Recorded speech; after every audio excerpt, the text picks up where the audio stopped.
Hello everyone, welcome to T one Academy. I'm Sudheer Kumar. Daily current అఫైర్స్లో భాగంగా మనం ఈరోజు 8 జూలైకి సంబంధించిన వేరియస్ కరెంట్ అఫైర్స్ ఏవైతే న్యూస్లో ఉన్నాయో వాటి గురించి డీటెయిల్గా చూద్దాం. క్వశ్చన్ ఆఫ్ ది డేలో భాగంగా మనం నిన్నటి క్వశ్చన్కి ఈరోజు ఆన్సర్ చూస్తాం కదండి. క్వశ్చన్ ఏంటి? Which country become the first officially recognize the Taliban regime since it took control of Afghanistan in 2021 తర్వాత ఆఫ్ఘనిస్తాన్లో తాలిబాన్లు గవర్నెన్స్ అనేది తీసుకోవడం జరిగింది కదా, కంట్రోల్ అనేది తీసుకోవడం జరిగింది. దాని తర్వాత తాలిబాన్ గవర్నమెంట్ని అఫీషియల్గా గుర్తించినటువంటి కంట్రీ ఏది అని అడుగుతున్నారు. Option A India, option B China, option C Russia, option D Iran. Option C is the correct answer. ఇటీవల కాలంలో రష్యాలో మనకి తాలిబాన్ సంబంధించినటువంటి రాయబారి అనేది అఫీషియల్గా అక్కడ రికగ్నైజ్ చేయడం జరిగింది. దీంతో తాలిబాన్ గవర్నమెంట్ని అఫీషియల్గా రికగ్నైజ్ చేసినటువంటి కంట్రీగా రష్యా నిలిచిందన్నమాట. Okay, question of the day. ఈ క్వశ్చన్కి ఆన్సర్ ఈరోజు మీరు కామెంట్ సెక్షన్లో కామెంట్ చేయండి. ఓకే, క్వశ్చన్ ఏంటి? According to the statistical review of world energy 2025 what was India's biofuel consumption in 2024? Okay, option A 60,000 barrels of oil equivalent per day. Option B 77,000 barrels of equivalent oil per day. Okay, option C 106,000 barrels of oil equivalent per day. Option D 856,000 barrels of oil equivalent per day. దీనికి సంబంధించిన answer మీరు comment సెక్షన్లో comment చేయండి. Okay, let's see the topics. ఈరోజు కనుక topics కనుక చూసుకున్నట్లయితే important topics ఉన్నాయండి. Key of the city of Buenos Aires అని చెప్పేసి ఒక హానర్ అనేది న్యూస్లో ఉంది. అది ఎవరికి ఇవ్వడం జరిగింది ఏంటి అనేది చూద్దాము. India wins 11 medals in world boxing కప్లో మనకి 2025 కజకిస్తాన్లో జరుగుతున్నటువంటి ఈ వరల్డ్ బాక్సింగ్ కప్లో మొత్తం 11 medals వచ్చాయి. ఏ కేటగిరీలో ఎన్ని వచ్చాయనేది చూద్దాము. అదేవిధంగా వన్ మహోత్సవం 2025 న్యూస్లో ఉంది. నెక్స్ట్ యూఏఈ గోల్డెన్ వీసా న్యూస్లో ఉండడం జరిగింది. సర్వేపల్లి రాధాకృష్ణన్ స్టూడెంట్స్ కిడ్స్ న్యూస్లో ఉండడం జరిగింది. రాటిల్ టొకారా ఐలాండ్స్ న్యూస్లో ఉండడం జరిగింది. ఐసీసీ న్యూ సీఈఓగా ఎవరిని అపాయింట్ చేయడం జరిగిందనేది చూద్దాము. ప్లాన్ ట్రీటీ న్యూస్లో ఉంది.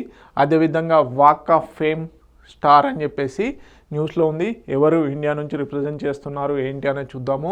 Next Commonwealth youth peace ambassador న్యూస్లో ఉండడం జరిగింది. హామ్ రోడియో కమ్యూనికేషన్స్ అనేటివి కూడా న్యూస్లో ఉన్నాయి. Okay, let's see the topics.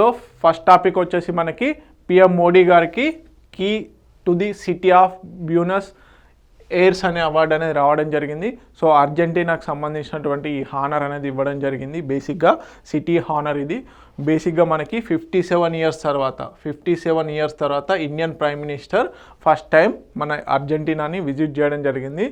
దీని ప్రకారంగా అదేవిధంగా 75 years బైలాటరల్ రిలేషన్స్ అనేటి ఇరు దేశాల సంబంధించి ద్వైపాక్షిక సంబంధాలు అనేటి 75 years అనేటి కంప్లీట్ అయింది. అఫీషియల్గా మనకి ఇప్పుడు 5 దేశాలకు సంబంధించి విజిట్లో ఉన్నారు కదా బ్రిక్స్ మీటింగ్లో భాగంగా. ఆ బ్రిక్స్ మీటింగ్ సమ్మిట్కి అటెండ్ అయ్యే ప్రాసెస్లో 5 దేశాలు విజిట్ చేశారు కదండి. ఆ 5 దేశాలలో మనకి అర్జెంటీనా కూడా ఒకటి. 57 సంవత్సరాల తర్వాత ఫస్ట్ టైం మన ఇండియన్ ప్రైమ్ మినిస్టర్ వచ్చేసి అర్జెంటీనాను అఫీషియల్గా విజిట్ చేయడం జరిగింది. అదేవిధంగా ఇరు దేశాలకు సంబంధించిన ద్వైపాక్షిక సంబంధాలు 75 years కంప్లీట్ అవ్వడం జరిగింది. ఓకే, దీనికి సంబంధించిన హైలైట్స్ కూడా చూద్దాము. ఓకే, 57 years అవుతుంది సిన్స్ 1968. అంటే చివరిసారిగా భారత ప్రధాని 1968లో అర్జెంటీనాను విజిట్ చేయడం తర్వాత 57 సంవత్సరాల తర్వాత ఇప్పుడు విజిట్ చేయడం జరిగింది. వీరికి ఏంటి ఒక హానర్ అనేది ఇవ్వడం జరిగింది, key to the city of Buenos Aires. ఎవరిచ్చారు? సిటీ చీఫ్ అయినటువంటి జార్జ్ మార్క్రీ గారు ఇవ్వడం జరిగింది. ఓకే, ఎందుకు? Symbol of trust and peace for promotion, friendship strengthening in bilateral relation, ద్వైపాక్షిక సంబంధాలను స్ట్రెంథన్ చేయడం కోసం అని చెప్పేసి ఈ హానర్ ఇచ్చారు. ఓకే, అదేవిధంగా స్ట్రాటజిక్ బైలాటరల్ టాక్స్లో భాగంగా మనకి అర్జెంటీనా ప్రెసిడెంట్ అయినటువంటి జేవియర్ మిలీ మధ్యలో అదేవిధంగా మన భారత ప్రధాని మధ్యలో ద్వైపాక్షిక సంబంధాలపైన మెమొరాండమ్ ఆఫ్ అండర్స్టాండింగ్స్ అనేటివి కూడా చేశారు. అదేవిధంగా 75 years రిలేషన్షిప్ అనేది కంప్లీట్ అయింది దీంతో. బేసిక్గా India requested smoother regulatory access Indian pharmaceuticals in the Argentine మార్కెట్లో అర్జెంటీనా మార్కెట్లో ఇండియన్ ఫార్మాసిటికల్స్ని కూడా స్మూత్గా అంటే బేసిక్గా ట్రేడ్ అనేది చేయించండి, ఎక్స్పోర్ట్ చేస్తాము, మీ కంట్రీలోకి అనుమతించండి అని చెప్పేసి కూడా ప్రధానంగా వీటిపైన చర్చ జరిగింది. ఓకే, డయాస్పోరా కనెక్ట్ ఏంటి, బేసిక్గా PM Modi affirm the distance cannot weaken cultural bonds అన్న నినాదంతో బేసిక్గా చెప్పడం జరిగిందనమాట. ఓకే, డయాస్పోరాలో. ఓకే, ప్రధానంగా గుర్తుపెట్టుకోవాల్సింది ఏంటంటే ఈ అవార్డు ఒకటి, అదేవిధంగా ఇది ఆ దేశ అత్యున్నత అవార్డు కాదు, గుర్తుపెట్టుకోండి. అర్జెంటీనాకు సంబంధించిన అత్యున్నత అవార్డు అనేది కాదు, ఇది జస్ట్ ఒక సిటీకి సంబంధించిన హానరు. అదేవిధంగా ఇటీవల కాలంలో ఏ దేశంతో 75 years ద్వైపాక్షిక సంబంధాలు కుదిరాయి అంటే 75 years కంప్లీట్ అయింది అంటే అర్జెంటీనా. ఓకే, తెలుగు మీడియం అభ్యర్థులు ఎవరైతే ఉన్నారో please note it down. Next వచ్చేసి India wins 11 medals in world boxing cup ఏదైతే ఉందో అది కజకిస్తాన్లో జరిగింది. So first time in the history మన ఇండియా టాలీ మెడల్స్లో ఫస్ట్ ప్లేస్లో ఉండడం జరిగింది. బాక్సింగ్ కప్ చరిత్రలోనే ఫస్ట్ టైం మన ఇండియా వచ్చేసి ఫస్ట్ ప్లేస్లో ఉండడం జరిగింది. ఓకే, మొత్తం 11 medals. ఈ 11 medalsలో 3 వచ్చేసి గోల్డ్ మెడల్స్ వచ్చేసి 3, అదేవిధంగా సిల్వర్ వచ్చేసి 5. ఓకే, నెక్స్ట్ బ్రాంజ్ వచ్చేసి 3 medals. సో మొత్తం 11 medalsతోని ఇండియా మెడల్స్ టాలీలో టాప్లో ఉండడం జరిగింది. ఓకే, సో మీరు ఇక్కడ గుర్తుపెట్టుకోవాల్సింది ఏంటంటే మేజర్గా ఎక్కడ నిర్వహించారు, కజకిస్తాన్ ఒకటి, అదేవిధంగా ఇండియా టాప్లో ఉండడం ఒకటి, తర్వాత వచ్చేసి ఎవరెవరికి మెడల్స్ వచ్చాయనేది కూడా ఇంపార్టెంట్. ఓకే, చూద్దాం. సో ఆల్రెడీ కజకిస్తాన్లో నిర్వహిస్తున్నారని చెప్పడం జరిగింది కదా. మొత్తం 3 gold, 5 silver, 3 bronze మెడల్స్తో ఇండియా టాప్లో ఉండడం జరిగింది. అదేవిధంగా బ్రెజిల్ వచ్చేసి 6 medalsతో ఉండడం జరిగింది. ఓకే, సో ఎవరెవరికి గోల్డ్ మెడల్స్ వచ్చాయి? సో గోల్డ్ మెడల్స్ వచ్చేసి సాక్షి గారికి రావడం జరిగింది 54 kgs విభాగంలో. సో వారు ఎవరిని యుఎస్ఏకి సంబంధించినటువంటి ఆల్సిన్ ప్రేజే గారిని ఓడించడం జరిగింది. ఓకే, అదేవిధంగా జైస్మిన్ 57 kgs విభాగంలో గోల్డ్ మెడల్ రావడం జరిగింది. ఎవరిని ఓడించడం జరిగింది? బ్రెజిల్కి సంబంధించిన రోమియో ఎవరైతే ఉన్నారో వారిని ఓడించడం జరిగింది. అదేవిధంగా నుపోర్ 80 kgs కేటగిరీలో వచ్చేసి మనకి ఎల్దనా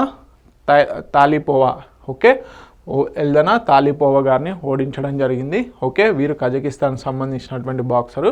సో వీరికి గోల్డ్ మెడల్స్ రావడం జరిగింది. తర్వాత మీనాక్షి బేసిక్గా మీనాక్షి గారికి 48 kgsలో సిల్వర్ మెడల్ రావడం జరిగింది. పూజా రాణి ఉమెన్స్లో వచ్చేసి 80 kgsలో సిల్వర్ మెడల్ రావడం జరిగింది. తర్వాత అభినాష్ జమాల్ గారికి 65 kgsలో మనకి సిల్వర్ మెడల్ రావడం జరిగింది. అదేవిధంగా హితేష్ గులియా 70 kgs మెన్స్ కేటగిరీలో వచ్చేసి సిల్వర్ మెడల్ రావడం జరిగింది. జుంగా ఓకే, అతనికి 85 kgsలో సిల్వర్ మెడల్ రావడం జరిగింది. సంజు వచ్చేసి బ్రాంజ్ మెడల్ 60 kgs. అదేవిధంగా Nikhil Dubey okay bronze medal 75 kgs కేటగిరీలో. ఓకే, నరేందర్ బెర్వాల్ 90 kgs విభాగంలో మనకి బ్రాంజ్ మెడల్ అనేది రావడం జరిగింది. సో పేర్లు కంపల్సరీ ఇంపార్టెంట్. అండ్ ఉమెన్ కేటగిరీలో వచ్చిందా, మెన్ కేటగిరీలో వచ్చిందా అనేది ఇంపార్టెంట్. ఇక్కడ ఎక్కువగా మెడల్స్ వచ్చేసి ఈసారి ఉమెన్ కేటగిరీలో ఎక్కువ మెడల్స్ రావడం జరిగింది. ఓకే, ఇది ఇంపార్టెంట్ వరల్డ్ బాక్సింగ్ కప్లో భాగంగా. ఓకే, తెలుగు మీడియం అభ్యర్థులు ఎవరైతే ఉన్నారో please note it down. Okay, next వచ్చేసి వన మహోత్సవం 2025 మొత్తం 18 కోట్ల మొక్కలను నాటాలన్న ఉద్దేశంతో తెలంగాణ గవర్నమెంట్ జూలై 7th రోజున మన ముఖ్యమంత్రి అయినటువంటి రేవంత్ రెడ్డి గారి చేతుల మీదుగా ఈ వన మహోత్సవాన్ని స్టార్ట్ చేయడం జరిగింది. జూలై 7th ఎక్కడ మనకి ప్రొఫెసర్ జయశంకర్ అగ్రికల్చర్ యూనివర్సిటీ ఏదైతే ఉందో అక్కడ ఒక మొక్కను నాటి ఈ వన మహోత్సవం 2025ని మనకి స్టార్ట్ చేయడం జరిగింది. ఓకే, అంతకుముందు హరితహారం ఎలా అయితే ఉందో ఇప్పుడు దానికి పేరు మార్చి ఇప్పుడు వన మహోత్సవం అని పేరు పెట్టడం జరిగింది. ఈసారి టార్గెట్ ఎంత? 18 కోట్ల మొక్కల్ని ఈ బేసిక్గా ఈ ఇయర్లో నాటాలని నిశ్చయించుకున్నారు. ఓకే, చూద్దాం. సీఎం రేవంత్ రెడ్డి గారు జూలై 7th రోజున ఇక్కడ మనకి professor Jayashankar Telangana agriculture university ఏదైతే ఉందో అక్కడ ఆ యూనివర్సిటీ క్యాంపస్లో దీన్ని బేసిక్గా ఇనాగ్రేట్ చేయడం జరిగింది మొక్కలు నాటి. సో మొత్తంగా తెలంగాణ అక్రాస్ తెలంగాణ 2025లో 18 కోట్ల మొక్కల్ని నాటాలని నిశ్చయించుకున్నారు. Women led participation in tree planting. ఎస్పెషల్గా ఈ ఇయర్ను దేన్ని బేస్ చేసుకుంటున్నారంటే ఎక్కువగా ఈ మొక్కలు నాటడంలో మహిళలను భాగస్వాములు చేయాలి అని చెప్పేసి చెప్తున్నారు. సో ప్రధానంగా మనకు ప్రధానమంత్రి నరేంద్ర మోడీ గారు ఏక్ పేడ్ మాకే నామ్ ఏదైతే ఉందో ఒక మొక్క అమ్మ పేరు మీదుగా నాటాలి అని చెప్పేసి నినాదం తీసుకొచ్చారుగా. సో దాన్ని బేస్ చేసుకొని ఈ వన మహోత్సవాన్ని కూడా చేయడం జరుగుతుంది. సో దీంట్లో బేసిక్గా మెసేజ్ ఏంటి, nurture trees like our children. ఏవైతే చెట్లు ఉంటాయో వాటిని మన పిల్లల్లాగా పెంచండి, nature will protect in return అని చెప్పేసి అన్న మెసేజ్తోని ఈసారి వన మహోత్సవంని సెలబ్రేట్ చేయడం జరుగుతుంది. సో దీంట్లో భాగంగా మొత్తం ఎన్ని కోట్ల మొక్కల్ని 18 crores మొక్కల్ని నాటబోతున్నారు. ఓకే, సో తెలుగు మీడియం అభ్యర్థులు ఎవరైతే ఉన్నారో please note it down. Next వచ్చేసి UAE గోల్డెన్ వీసా ఇప్పుడు ట్రెండింగ్లో ఉంది. సో ఇది యాక్చువల్లీ గోల్డెన్ వీసా అని వచ్చేసి 2019లోనే తీసుకురావడం జరిగింది. సో దీంట్లో భాగంగా ఇంటలెక్చువల్స్, అదేవిధంగా స్టూడెంట్స్, AI రిలేటెడ్ సైంటిస్టులు ఎవరైతే ఉంటారో వారికి UAE గోల్డెన్ వీసా అనేది ఇవ్వడం జరిగింది. అదేవిధంగా బిజినెస్ పర్సన్స్ ఎవరైతే ఇన్వెస్ట్మెంట్స్ చేస్తారో అక్కడ పర్మనెంట్ రెసిడెంట్ బేసిస్గా ఈ గోల్డెన్ వీసా అనేది ఇవ్వడం జరుగుతుంది. అయితే 2025లో ఈ గోల్డెన్ వీసా ఏదైతే ఉందో దాన్ని మార్చడం జరిగింది. బేసిక్గా లక్ష ఎయిడ్ ఏవైతే ఉంటాయో ఇది UAEకి సంబంధించినటువంటి కరెన్సీ. అది పే చేసినట్టయితే, ఆ కరెన్సీని పే చేసినట్లయితే UAEలో మనకి బేసిక్గా పర్మనెంట్ రెసిడెన్స్ అనేది ఇవ్వడం జరుగుతుంది. యునైటెడ్ అరబ్ ఎమిరేట్స్కి సంబంధించినటువంటి గోల్డెన్ వీసా. ఇది యాక్చువల్లీ 2019లోనే స్టార్ట్ చేశారు. ఇప్పుడు దీనికి సంబంధించి నామ్స్ అనేటివి చేంజ్ చేయడం జరిగింది. దీంట్లో భారతీయులు కానీ అదేవిధంగా భారతదేశంతో పాటుగా బంగ్లాదేశ్కు సంబంధించిన ఇతరులు కూడా ఇందులో బేసిక్గా ఈ గోల్డెన్ వీసా రావాలి అంటే ఆ ఫీజు ఏదైతే ఉంటుందో ఆ ఫీజు పే చేస్తే మొత్తం యాక్చువల్లీ పర్మనెంట్ రెసిడెన్స్ లాగా ఆ వీసా అనేది వర్క్ చేయడం జరుగుతుంది.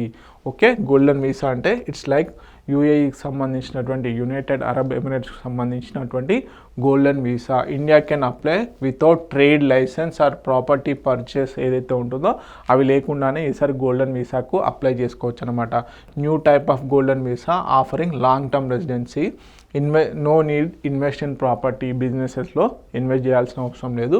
సో బేసిక్గా AED ఏదైతే ఉందో 1 lakh రూపీస్ 1 lakh అనేది పే చేయాలి. అది ఇండియన్ అమౌంట్లో 23.3 lakhs కనుక పే చేస్తే మనకి UAEకి సంబంధించినటువంటి పర్మనెంట్ రెసిడెన్స్ రిలేటెడ్గా లాంగ్ టర్మ్ రెసిడెన్స్ రిలేటెడ్ ఏదైతే వీసా గోల్డెన్ వీసా ఉందో అది ఇవ్వడం జరుగుతుంది. బేసిక్గా చెప్పాను కదా 2019లోనూ ఈ గోల్డెన్ వీసా స్కీమ్ని లాంచ్ చేసింది UAE.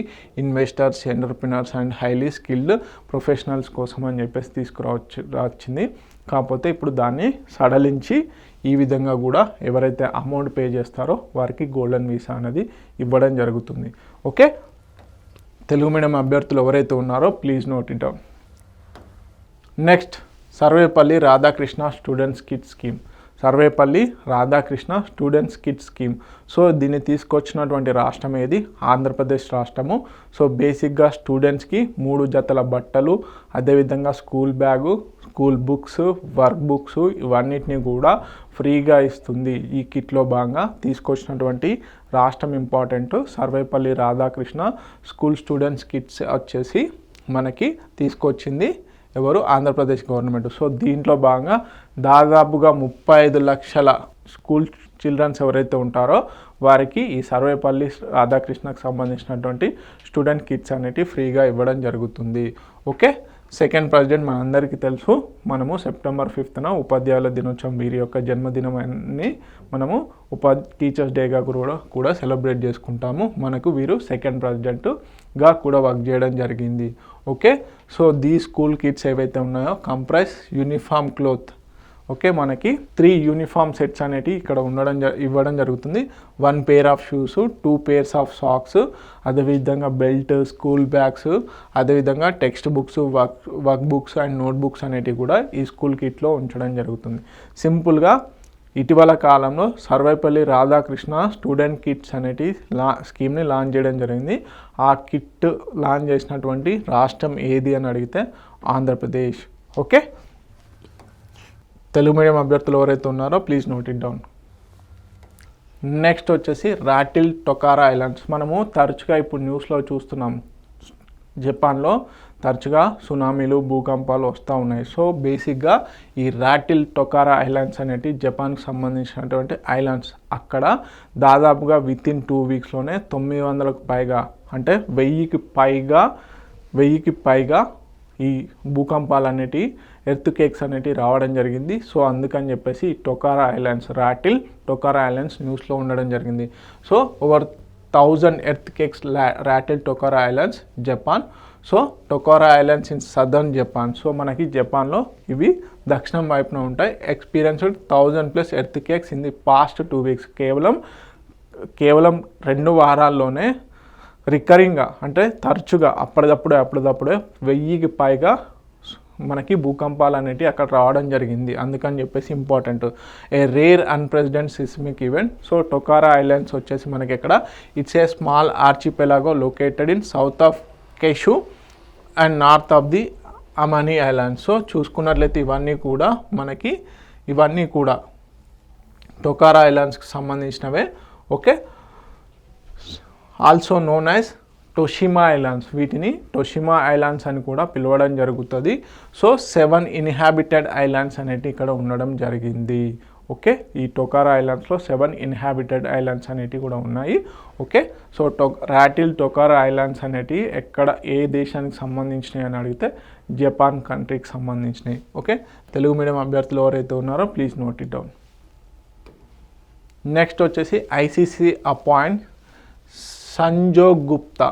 ఓకే, న్యూ సీఈఓగా ఐసీసీ ఇంటర్నేషనల్ క్రికెట్ కౌన్సిల్ ఏదైతే ఉందో దానికి న్యూ సీఈఓగా వచ్చేసి సనోజ్ గుప్తా గారిని అపాయింట్ చేయడం జరిగింది. సో వీరు వచ్చేసి సనోజ్ గుప్తా గారు వచ్చేసి బేసిక్గా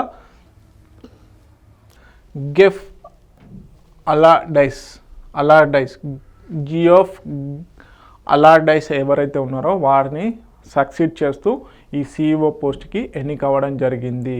సో వీరు అంతకుముందు sports and life experience at Jio స్టార్కి ఏదైతే ఉందో జియో స్టార్కి వీరు బేసిక్గా సీఈఓగా వర్క్ చేయడం జరిగింది.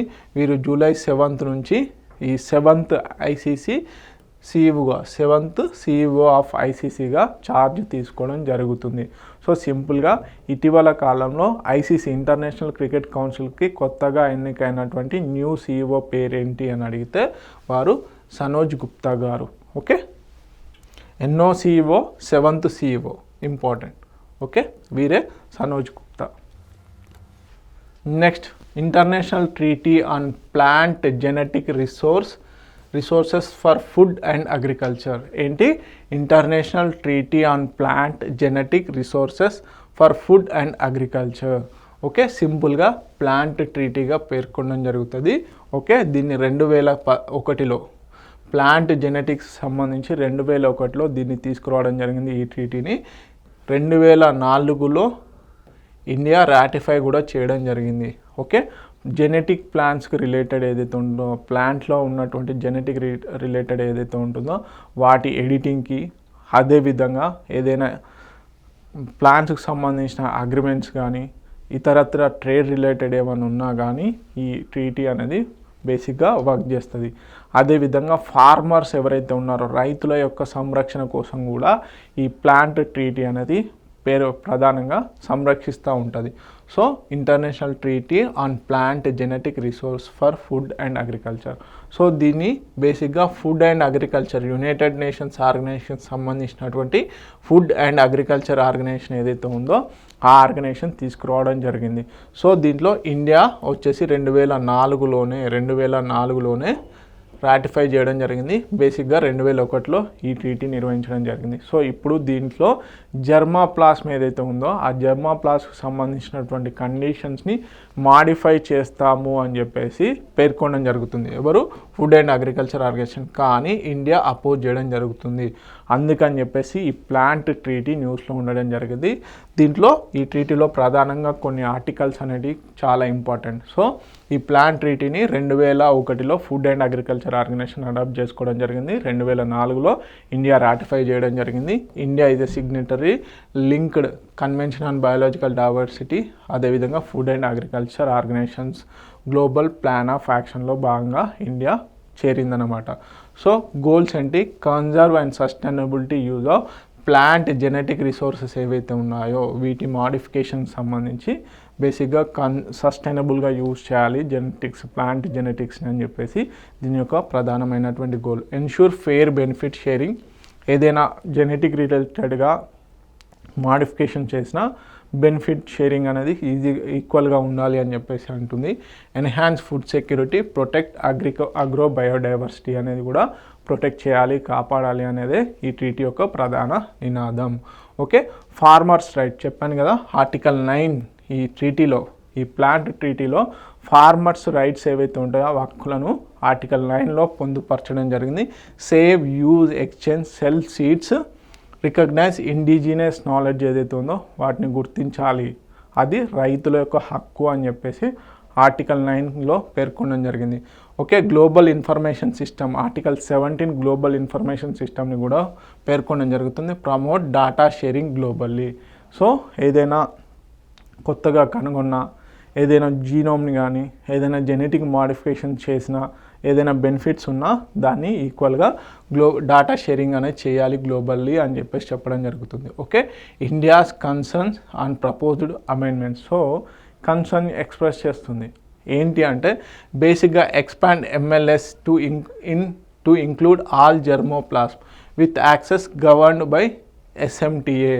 ఓకే, దీనివల్ల ఏమవుతుంది? May override India's national seed laws. మనకి సీడ్ లాస్ విత్తన చట్టాలు అనేటివి ఉన్నాయి కదా, విత్తనాలకు రిలేటెడ్గా దాన్ని ఓవర్ రైడ్ చేసే ఛాన్సెస్ ఈ అమెండ్మెంట్కి ఉండడం వల్ల ఇండియా అపోజ్ చేస్తుంది.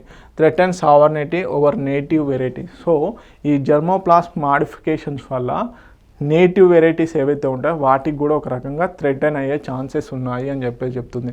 Undermines the traditional seed system and small holder farmers rights అని చెప్పేసి కూడా చెప్పడం జరుగుతుంది. ఇందువల్ల ఇండియా అపోజ్ చేయడం జరుగుతుంది. సో మనకి ఇక్కడ ప్లాన్ ట్రీటీ ఏంటి, ఎప్పుడు తీసుకొచ్చారు, ఎవరు తీసుకొచ్చారు, ఇండియా ఎప్పుడు సిగ్నేటరీగా ఉంది అనేది important points. Okay, so article 19 and అదేవిధంగా ఆర్టికల్ 17 కూడా ఆర్టికల్ 9 అదేవిధంగా ఆర్టికల్ 17 కూడా చాలా ఇంపార్టెంట్. ఓకే, తెలుగు మీడియం అభ్యర్థులు ఎవరైతే ఉన్నారో please note it down. Next, Deepika Padukone gets Hollywood walk of fame star. So బేసిక్గా హాలీవుడ్కి సంబంధించి ఈ వాక్ ఆఫ్ ఫేమ్ స్టార్ అని చెప్పేసి ఒకటి ఉంటుంది. సో దానికి ఇండియా నుంచి దీపికా పదుకోనే గారు ఫస్ట్ ఫీమేల్ యాక్ట్రెస్. ఓకే, వీరు ఎన్నుకోవడం జరిగింది దీనికి. సో చూద్దాం.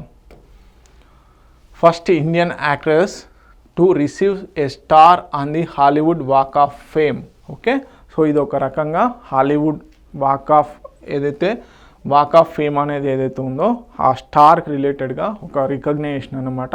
సో దాన్ని పొందినటువంటి మొదటి యాక్ట్రెస్ ఎవరైతే ఉన్నారో ఓకే వారు దీపికా పదుకోనే అన్నమాట. Okay, so parts of the class of 2026. Okay, class of 2026 along side milli Cyrus, అదేవిధంగా ఎమిలీ బ్లంట్, అదేవిధంగా తమోతి చాలమెట్ అండ్ అదర్స్తో వీరు ఆ హాల్ ఆఫ్ ఫేమ్ ఏదైతే ఉందో బేసిక్గా హాలీవుడ్కి సంబంధించినటువంటి walk of fame related star ఏదైతే ఉందో దాన్ని పొందడం జరిగిందనమాట. ఓకే, సో బేసిక్గా ఎందుకు ఇస్తారు? Recognise for global contribution to film and entertainment. So films ఇండస్ట్రీలో వీరు చేసిన సేవలకు గాను బేసిక్గా వీరు కీ రోల్ ఏవైతే రోల్ చేసినటువంటి యాక్ట్రెస్ రోల్స్ ఏవైతే ఉన్నాయో వాటికి పేరు రావడం వల్ల వీరికి ఆ అరుదైన గౌరవం దక్కిందనమాట. So frequent appearance in Cannes and Met Gala. Okay, మనకి గాలా అండ్ కేన్స్ ఏవైతే ఈవెంట్స్ ఉంటాయో దానికి తరచుగా దీపికా పదుకునే గారు వెళ్ళడం జరుగుతుంది, ఇన్విటేషన్స్ రావడం జరుగుతుంది.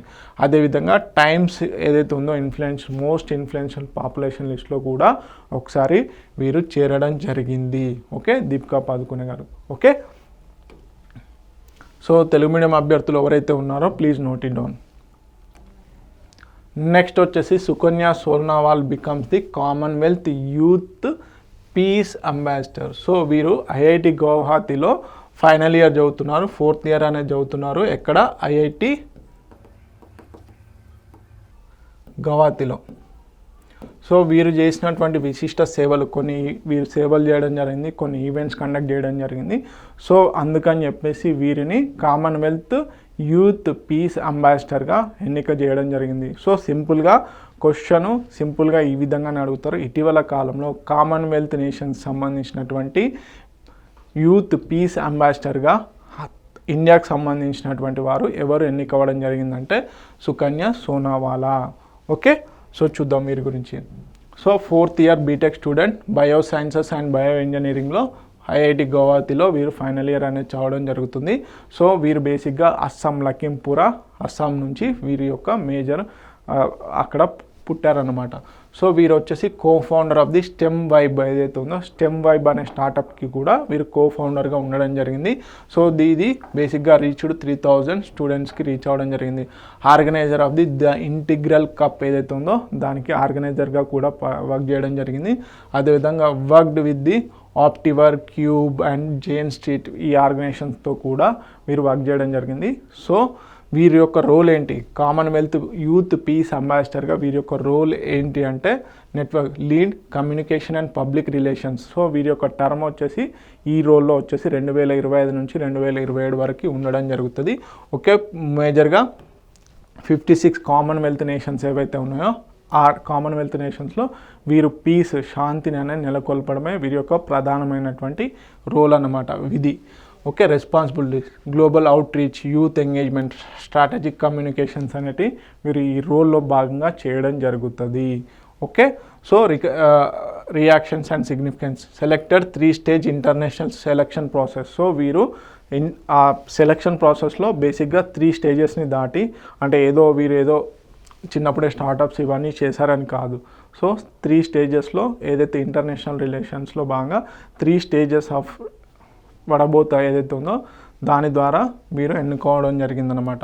Okay, professor Devendra Jalihal, director of the IIT Guwahati, immensely proud. So బేసిక్గా ఒక్కొక్కరు వీరికి కంగ్రాచులేషన్స్ చెప్పడం జరిగింది. సో బేసిక్గా కామన్వెల్త్ నేషన్స్ యూత్ పీస్ అంబాసిడర్గా ఎవరిని ఎన్నుకున్నారు అంటే సుకన్య సోనావాలా. ఓకే, తెలుగు మీడియం అభ్యర్థులు ఎవరైతే ఉన్నారో please note it down. Next, ham radio communication. So మనకి ఎగ్జామ్ 4 మిషన్లో భాగంగా శుభాంశు శుక్లా గారు ఇంటర్నేషనల్ స్పేస్ స్టేషన్కి వెళ్ళడం జరిగింది. సో శుభాంశు శుక్లా గారు విద్యార్థులతోని, స్టూడెంట్స్తోని హామ్ రేడియో ద్వారా మాట్లాడడం జరుగుతుంది. ఇంటర్నేషనల్ స్పేస్ స్టేషన్తో స్టూడెంట్స్తోని ఈ హ్యామ్ రేడియోను ఉపయోగించి ఇంటరాక్షన్ అవ్వడం జరుగుతుంది. సో అసలు ఈ హ్యామ్ రేడియో అంటే ఏంటి, అసలు ఏ విధంగా ఇంటరాక్షన్ జరుగుతుంది ఏంటి అనేది డీటెయిల్స్ చూద్దాం. Okay, so Indian astronaut Shubhanshu Shukla to interact with students via ham radio. So ఎక్కడ నుంచి వారు ఎగ్జామ్ 4 మిషన్లో భాగంగా ఇంటర్నేషనల్ స్పేస్ స్టేషన్కి వెళ్ళడం జరిగింది కదా, అక్కడ నుంచి వీరు స్టూడెంట్స్తో ఇంటరాక్ట్ అనేది కొనసాగిస్తున్నారు. సో బేసిక్గా ఏంటి హ్యామ్ రేడియో అంటే amateur non commercial communication system. ఇక్కడ గుర్తుపెట్టుకోండి, non commercial communication system using radio waves. ఇది ఏ వేవ్స్ని యూజ్ చేయడం జరుగుతుంది? Radio waves. కంపల్సరీ మనకి జనరల్ సైన్స్ క్వశ్చన్స్ ఏవైతే ఉన్నాయో దాంట్లో అడిగే ఛాన్సెస్ ఉన్నాయండి. Used for education, emergencies and knowledge point of వ్యూలో మాత్రమే, నాలెడ్జ్ షేరింగ్ పాయింట్ ఆఫ్ వ్యూలో మాత్రమే ఈ హ్యామ్ రేడియోస్ని వాడడం జరుగుతుంది. Operated with a licence in India. Okay, ministry of electronics and information technology వాళ్ళు దీనికి లైసెన్స్ కూడా ఇవ్వడం జరుగుతుంది. సో 12 సంవత్సరాల పైన ఎవరైతే ఉంటారో వారికి ఈ హ్యామ్ రేడియో లైసెన్స్ అనేది అప్లికేషన్ చేస్తే ఇస్తారు. కాకపోతే నాన్ కమర్షియల్ పర్పస్ గుర్తుపెట్టుకోండి.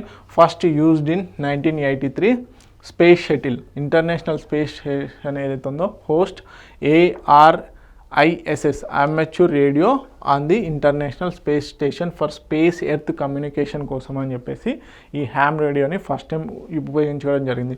హౌ ఇట్ వర్క్స్, ఓకే, ఏ విధంగా బేసిక్గా ట్రాన్సివర్ అండ్ యాంటీనా ఫ్రీక్వెన్సీస్ అనేటివి ఉండడం జరుగుతుంది. ఇవి రిక్వైర్మెంట్ అన్నమాట.